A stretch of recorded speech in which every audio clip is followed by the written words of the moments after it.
14 de noviembre de 1963, Berlín Oriental. La niebla helada descendía como una manta gris sobre las ruinas de la ciudad mientras el capitán Víctor Markov avanzaba por la calle vacía, con el sonido lejano de un tren metálico retumbando entre los edificios destruidos. El olor a carbón húmedo impregnaba el aire y cada paso crujía sobre fragmentos de vidrio congelado. Era casi medianoche cuando se detuvo frente a un viejo almacén abandonado, su chaqueta empapada por la llovizna fina que caía desde hacía horas. En su mano temblaba un pequeño maletín de cuero, demasiado ligero para lo que contenía, un rollo de microfilm que podía alterar el equilibrio entre las superpotencias. Desde el interior del edificio llegaba un zumbido eléctrico, como si alguien hubiera encendido un generador clandestino, y una luz roja intermitente parpadeaba detrás de una ventana rota. Víctor respiró hondo, sintiendo el frío morderle los pulmones, y empujó la puerta con cautela, encontrándose con el olor rancio, madera mojada y metal oxidado. A lo lejos, dentro del oscuro pasillo, escuchó un leve clic, similar al de una cámara fotográfica o el arma de un espía esperando el momento exacto para disparar. Un escalofrío le recorrió la nuca. Sabía que no estaba solo. Sabía que cada paso lo acercaba más a una traición que venía gestándose en silencio durante meses. En algún punto del edificio, una gota de agua caía rítmicamente, amplificando la tensión como si fuese un metrónomo del destino. Víctor ajustó la correa del maletín y avanzó, consciente de que la información que llevaba no solo podía exponer una operación secreta de la CIA en el corazón del bloque soviético, sino también provocar un choque directo entre Washington y Moscú. Y justo antes de desaparecer en la oscuridad, una última duda cruzó su mente. ¿Regresaría vivo? Si quieres descubrir los secretos ocultos detrás de esta noche y cómo un solo documento pudo cambiar el rumbo de la Guerra Fría, quédate hasta el final. Desde principios de la década de 1960, el mundo se encontraba atrapado en una espiral implacable de rivalidad entre las dos superpotencias más poderosas de la historia, Estados Unidos y la Unión Soviética. La Guerra Fría no era solo un conflicto ideológico, era una lucha por la supremacía tecnológica, militar y psicológica, donde cada avance en radares, misiles, aviones de combate o sistemas de espionaje estaba cargado de un peso estratégico que podía alterar el equilibrio global. Tras la crisis de los misiles en Cuba, en 1962, los soviéticos se convencieron de que debían reforzar cada metro de su espacio aéreo y cada capa de sus defensas antiaéreas, temiendo que un solo error pudiera dejar al descubierto la vulnerabilidad del bloque oriental. Mientras tanto, los estadounidenses habían aprendido duras lecciones del incidente del U-2 de 1960, cuando Francis Gary Powers fue derribado a 21.000 metros de altura, exponiendo ante el mundo los límites de su invencibilidad. Ese fracaso obligó a Washington a duplicar sus esfuerzos para dominar los cielos con aeronaves más rápidas, más letales y capaces de penetrar incluso las defensas más densas. Es en este contexto donde la presencia de los F-15 en Europa adquiría una importancia crítica. Su radar Ambara diagonal AP-63 podía detectar objetivos a más de 160 kilómetros. Sus motores Pratt & Whitney F-100 le permitían superar Mach 2.5. Y su techo operativo de casi 20.000 metros lo convertía en un depredador prácticamente intocable en comparación con los cazas soviéticos de la época, como los Mi-21 y Mi-23. Para la URSS, la aparición de estos aviones sobre sus fronteras occidentales no solo era un desafío técnico, era un golpe directo a su narrativa de superioridad militar. Durante años, habían invertido enormes recursos en baterías SAM, radares P-14 Toul King, y en la construcción de corredores aéreos densamente protegidos para evitar incursiones enemigas. Sin embargo, ver a los F-15 operar tan cerca significaba que sus defensas podían ser flanqueadas, evadidas o completamente superadas. La ubicación también intensificaba el peligro.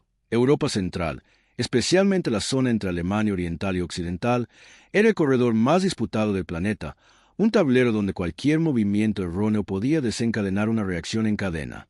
Allí se acumulaban más de 10.000 tanques de ambos bandos, cientos de baterías antiaéreas y bases aéreas que podían lanzar escuadrones completos en cuestión de minutos.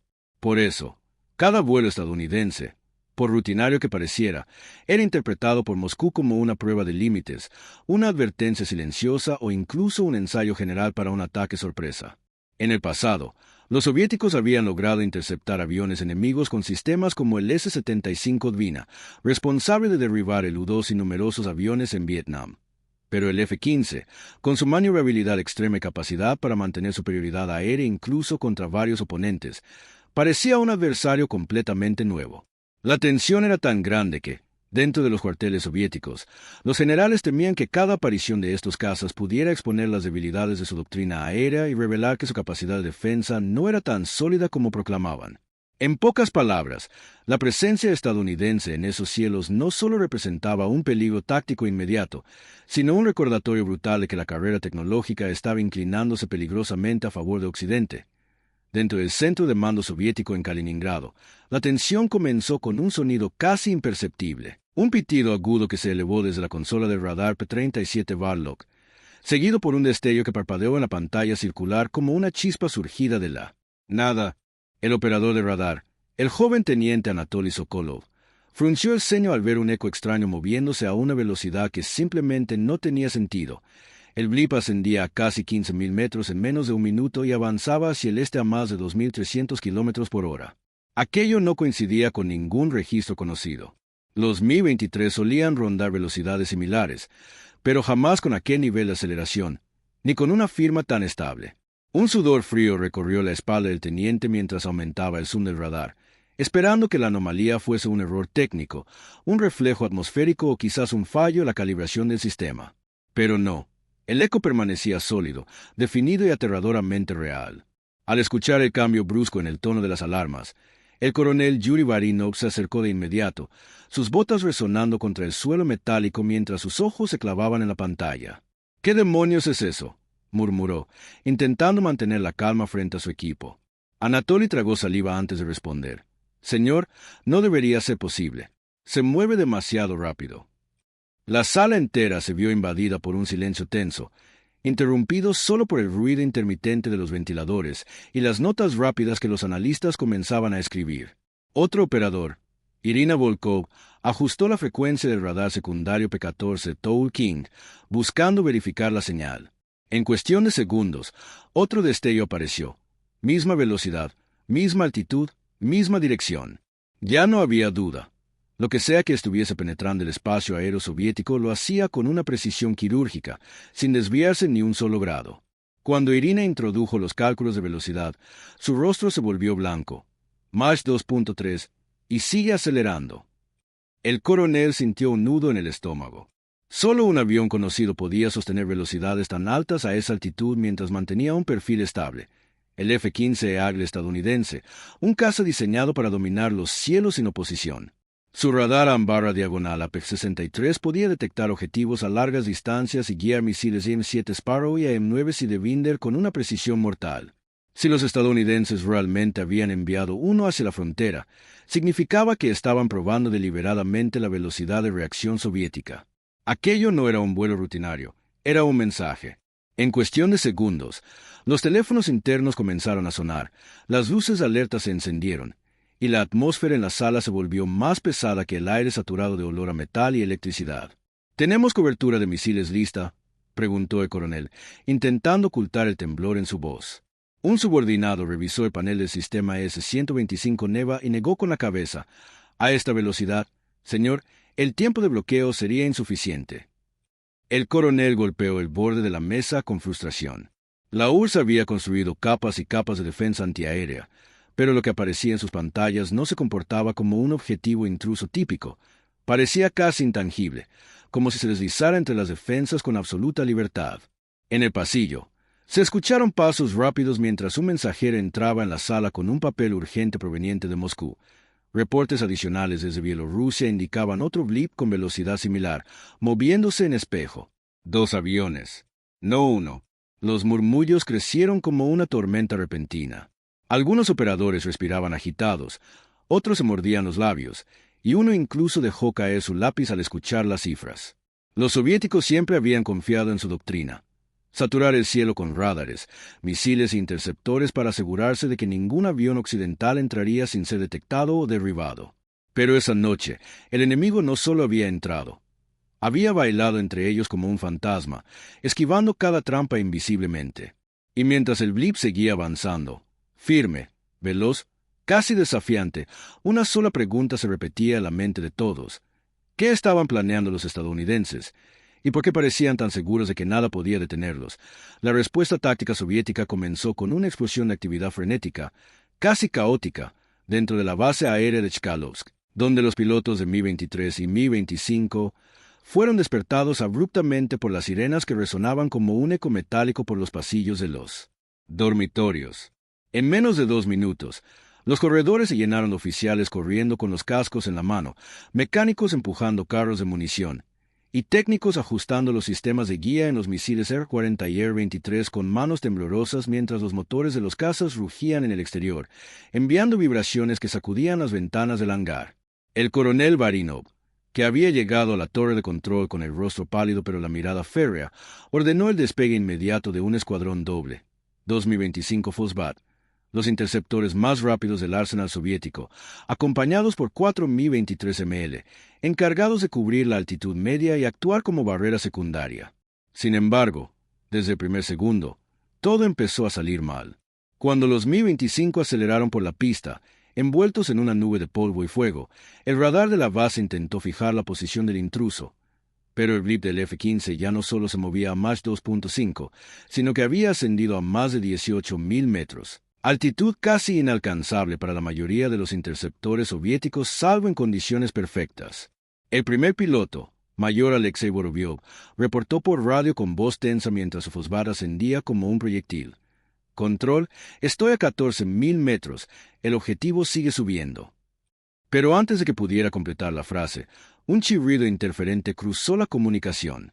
El radar del F-15 había activado su modo de rastreo directo, enviando pulsos que saturaron momentáneamente el sistema del Mi-25, causando un destello rojo en su consola. Alexei maldijo entre dientes. A pesar de ser un avión extremadamente rápido, el Fosbat tenía una debilidad crítica. Su aviónica era torpe y vulnerable al contrarradar.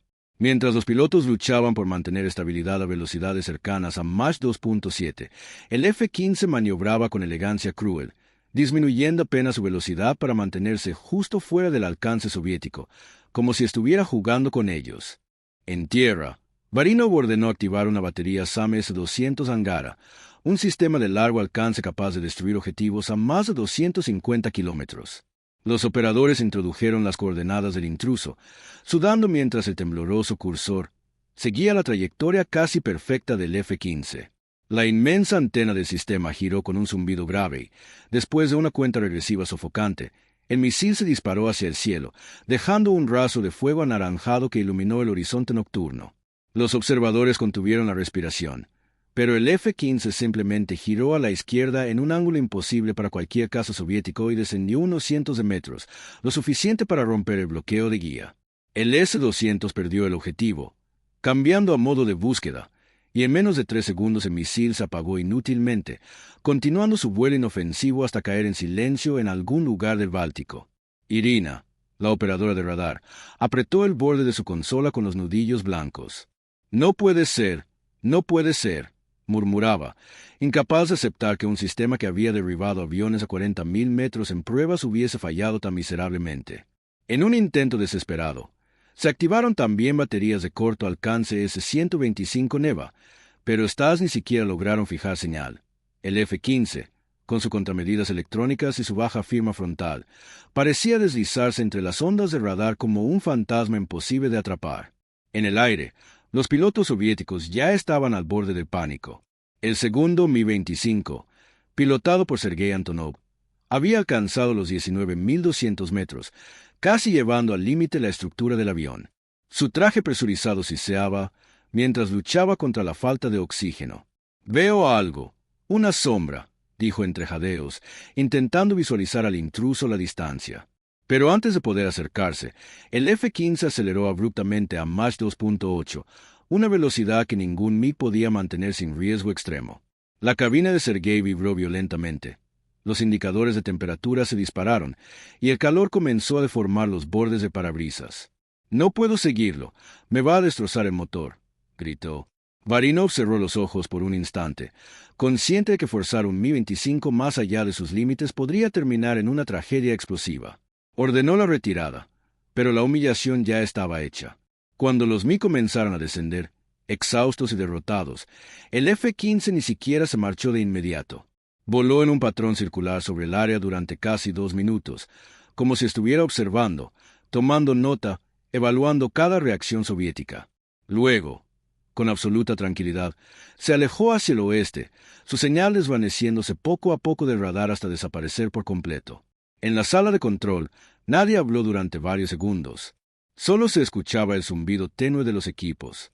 Y entonces, con una mezcla de frustración, miedo y vergüenza, el coronel Varinov murmuró en voz baja lo que todos pensaban pero nadie quería admitir.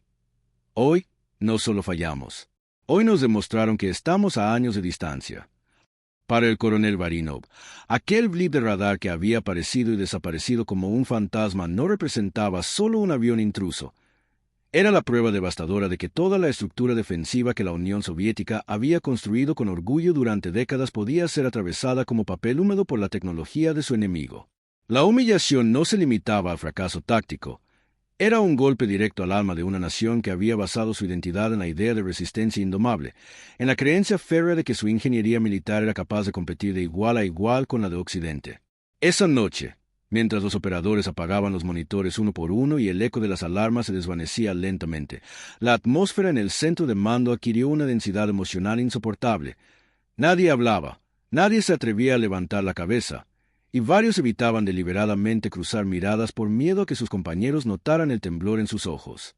Para los jóvenes soldados, que habían crecido escuchando historias de héroes soviéticos derribando bombarderos enemigos y deteniendo invasiones con valor casi mítico, ver cómo un solo F-15 había burlado todos sus intentos de intercepción fue como ver derrumbarse un monumento nacional frente a sus propios ojos.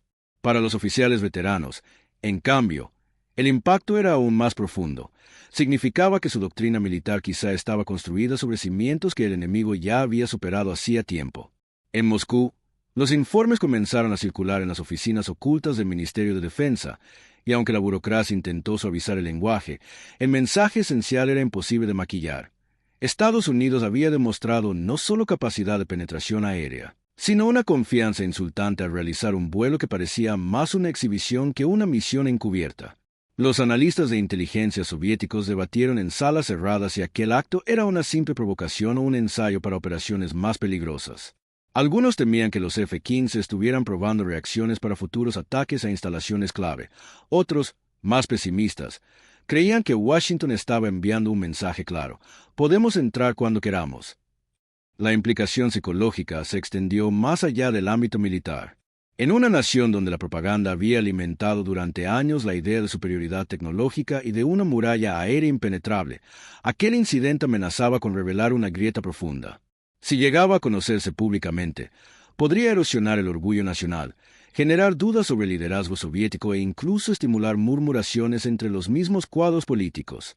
Dentro del Politburó, algunos miembros empezaron a discutir la necesidad de acelerar drásticamente los programas de investigación aeronáutica, aun cuando ello significara desviar recursos críticos de otros sectores ya debilitados por la economía planificada. Y mientras tanto, en Washington, el vuelo era interpretado como un éxito estratégico. No solo habían demostrado superioridad aérea, sino que habían colocado a la URSS en una posición defensiva, obligándola a reaccionar desde la inseguridad y la duda. Esta asimetría psicológica sería, en los años siguientes, una de las armas más poderosas de la Guerra Fría: la capacidad de imponer miedo sin disparar un solo tiro. Para los hombres que vivieron esa noche en Kaliningrado, la lección quedó marcada como una cicatriz invisible. Entendieron que el enemigo no estaba simplemente vigilando, estaba recordándoles que la brecha tecnológica era real, creciente e imposible de ignorar. Y mientras las luces del centro de mando se apagaban finalmente, el coronel Varinov observó el último monitor en blanco y comprendió, con un peso insoportable en el pecho, que lo ocurrido no era un evento aislado, sino un presagio oscuro de lo que vendría. Para comprender por qué los F-15 dejaron aterrados a los generales soviéticos aquella noche, hay que mirar más allá del ruido de los reactores y entrar en el corazón tecnológico que convertía a este caza en un depredador aéreo sin equivalente en el bloque del Este. Su fuselaje, construido alrededor de una mezcla de aleaciones de aluminio y titanio, no era simplemente una estructura aerodinámica. Era una plataforma optimizada para soportar tensiones de hasta 9 ejes sin comprometer estabilidad ni integridad estructural. Esta combinación de materiales permitía al F-15 mantener velocidades sostenidas cercanas a Mach 2.5, aproximadamente 3.000 km por hora, sin que el calor generado por la fricción atmosférica deformara sus superficies críticas. A esa velocidad, la piel metálica del avión podía elevarse hasta los 0,000 C, lo suficiente para quemar una mano humana al instante, pero perfectamente manejable por la ingeniería estadounidense. Su motor Pratt & Whitney F100 PW100, un turbofán de postcombustión con capacidad de generar más de 23.000 libras de empuje por unidad, era una auténtica bestia mecánica. Cuando ambos motores entraban en postcombustión simultáneamente, producían una columna de fuego tan intensa que los sensores térmicos enemigos podían detectarla a decenas de kilómetros, pero la ventaja táctica era tan abrumadora que los pilotos no tenían reparo en sacrificar sigilo. En cuestión de segundos, el F-15 podía pasar de patrulla a persecución supersónica. La arquitectura interna del motor incluía etapas de compresor de alta presión capaces de soportar temperaturas superiores a los 1400 grados centígrados, algo que los soviéticos tardarían años en replicar con la misma eficiencia. En cuanto a aeronáutica pura, su diseño de alas con barrido fijo y alta superficie portante le otorgaba un control excepcional a gran altitud, permitiéndole ascender hasta los 65.000 pies. Casi 20 kilómetros, donde el aire es tan delgado que cualquier caza convencional de la época perdería maniobrabilidad crítica. Esta capacidad de operar en la frontera de la estratosfera le permitía ver primero, disparar primero y escapar antes de que los sistemas soviéticos pudieran reaccionar. Pero el verdadero salto cualitativo residía en su radar Ambarra diagonal APG-63, un sistema tan avanzado para su tiempo que muchos analistas aún lo consideran el primer radar verdaderamente inteligente instalado en un avión de combate. Con un alcance efectivo que superaba los 160 kilómetros, era capaz de detectar, rastrear y clasificar múltiples blancos simultáneamente, incluso aquellos que volaban a baja altitud intentando confundir los ecos en el terreno. Para los soviéticos, acostumbrados a radares que apenas podían discriminar entre un avión y una bandada de pájaros cuando el objetivo volaba rasante, aquello era casi ciencia ficción. El procesador digital interno, un lujo en los años 70 y 80, podía calcular rutas de interceptación en tiempo real, enviando datos directamente al HUD de pilotos sin retrasos perceptibles. A nivel de armamento, el F-15 podía portar misiles AM-7 Sparrow y AM-9 Sidewinder, además de devastador M120 AMRAAM en generaciones posteriores. El Sparrow, con un alcance de 70 kilómetros y guiado semiactivamente por radar, le permitía destruir objetivos antes de ser detectado visualmente. El Sidewinder, por su parte, era un misil de infrarrojo con capacidad de giro extremo, ideal para combates a corta distancia donde su agilidad podía marcar la diferencia fatal en cuestión de segundos. Incluso los misiles soviéticos más avanzados, como el R-27, tenían dificultades para igualar la precisión y fiabilidad del AMRAAM, cuyo sistema de guía activa permitía al piloto disparar y olvidar, manteniendo libertad total para maniobrar. Y si todo fallaba, algo que rara vez ocurría, el F-15 aún llevaba un cañón M61 Vulcan de 20 milímetros capaz de disparar 6.000 proyectiles por minuto. Todo este arsenal no era simplemente potencia bruta. Estaba integrado por un computador de vuelo que analizaba constantemente la envolvente aerodinámica del avión, asegurando que cada movimiento fuese estable, controlado y tácticamente óptimo. Esta sinergia tecnológica convertía al F-15 en un caza que no solo volaba más alto y más rápido que los MiG soviéticos, literalmente redefinía el combate aéreo. Para los generales soviéticos, descubrir que un solo aparato combinaba velocidad de interceptación, potencia de fuego, agilidad, electrónica avanzada y resistencia térmica significaba enfrentarse a una realidad imposible de ignorar. El enemigo había entrado en una nueva era tecnológica, y ellos estaban todavía luchando con las sombras de la vieja. Con el paso de los años, aquel primer encuentro no quedó como un incidente aislado, sino como el inicio de un patrón operacional que sembraría un temor persistente en los centros de mando soviéticos y en cada piloto encargado de interceptar al intruso que dominaba los cielos, el F-15. Desde finales de los 70 hasta la primera mitad de los 90, cada aparición de la aeronave en zonas sensibles desataba la misma secuencia humillante.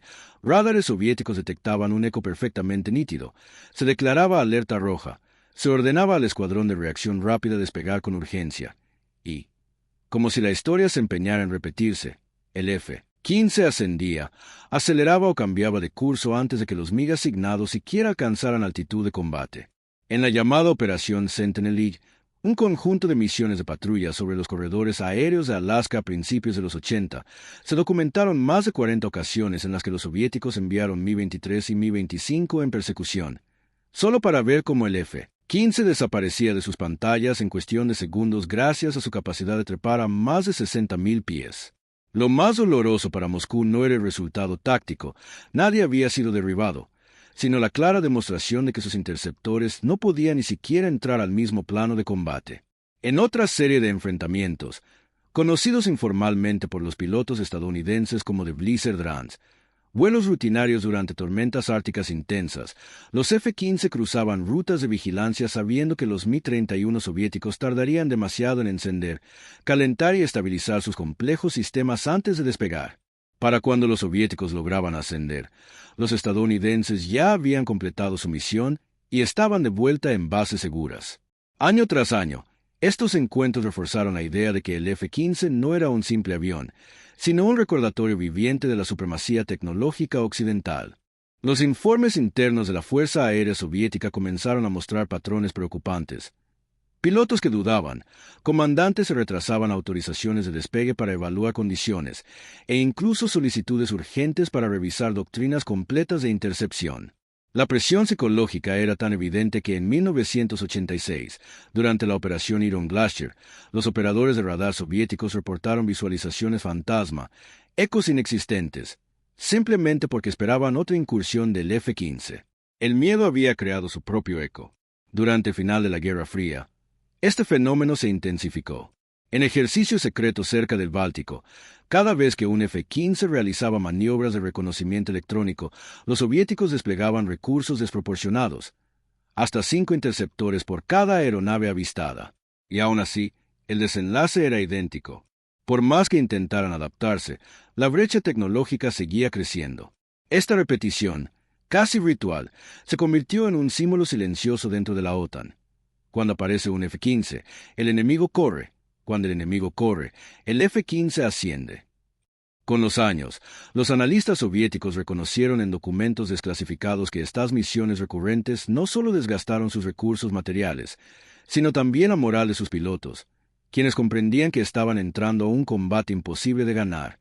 Lo que comenzó como un encuentro aislado terminó evolucionando en una sombra constante, una presencia que sobrevolaba sus fronteras no solo con alas de metal, sino con la certeza de que cada intento de intercepción se convertiría en una repetición de la derrota. En ese ciclo interminable, el F-15 dejó de ser simplemente un avión de combate. Se transformó en una pesadilla recurrente, un recordatorio de que en la guerra moderna, la tecnología no solo mata, también humilla. Las repetidas incursiones del F-15 no solo dejaron al descubierto la impotencia táctica de los interceptores soviéticos, sino que también desnudaron las fallas sistémicas de todo un aparato militar construido sobre una economía centralizada y rígida, incapaz de innovar a la velocidad requerida por la guerra moderna. El MiG-25, aunque imponente en papel, fue un producto del miedo, de la reacción inmediata a un adversario que había definido nuevos estándares de velocidad y altitud, y no de la creatividad o anticipación estratégica. Cada vuelo del F-15 que sobrevolaba el Báltico, el Ártico o la frontera del Pacífico funcionaba como un experimento a gran escala, revelando cuánto dependía la Unión Soviética de la fuerza bruta, de la concentración de recursos y de doctrinas rígidas. Mientras sus sistemas de comando y control se saturaban ante un enemigo que operaba más allá de los límites de su imaginación. En los despachos del Kremlin y en los centros de mando de la PVO, los informes eran inequívocos. Sus mejores pilotos, entrenados durante décadas, no podían alcanzar a un avión que no solo era más rápido y más alto, sino también más inteligente en su manejo táctico. Sus radares eran superados. Sus misiles disparados en vano y sus doctrinas tradicionales se revelaban obsoletas frente a la ingeniería y la planificación occidental. La implicación industrial era igualmente devastadora. Años de investigación, fábricas completas y cadenas de suministro fueron volcadas en máquinas que podían igualar la velocidad, pero no la eficiencia ni la sostenibilidad de los sistemas occidentales. La innovación se convirtió en un lujo inalcanzable cuando la estructura misma del Estado reprimía la experimentación, castigaba el riesgo y priorizaba la seguridad sobre la audacia. Psicológicamente, el efecto fue corrosivo. Los comandantes empezaron a cuestionar la validez de sus propios planes, los ingenieros a dudar de sus diseños y los pilotos a sentir una mezcla de frustración y humillación cada vez que un F-15 completaba su misión sin ser tocado. La política tampoco escapó a esta dinámica. Los líderes soviéticos entendieron que la tecnología del enemigo no solo minaba la defensa aérea, sino que también erosionaba la credibilidad del Estado frente a la población y ante sus aliados, demostrando que la retórica de supremacía socialista carecía de respaldo tangible. En contraste, La cultura estadounidense de innovación demostraba que no bastaban los números o el tamaño del arsenal. La verdadera ventaja residía en la libertad de concebir, probar y ejecutar ideas revolucionarias, en estructuras descentralizadas capaces de adaptarse y superar cualquier amenaza previsible. Cada misión exitosa del F-15 reforzaba la idea de que el futuro de la guerra y la seguridad no se dictaba por la masa, sino por la velocidad de pensamiento, la calidad de los ingenieros y la audacia de la estrategia. Lo que comenzó como una serie de encuentros aéreos aparentemente tácticos se transformó en una lección estratégica de consecuencias profundas. Los sistemas soviéticos no estaban simplemente desfasados, estaban estructuralmente incapacitados para competir en una guerra donde la tecnología definía la diferencia entre victoria y humillación, y donde la innovación, no la fuerza, dictaba la supremacía global.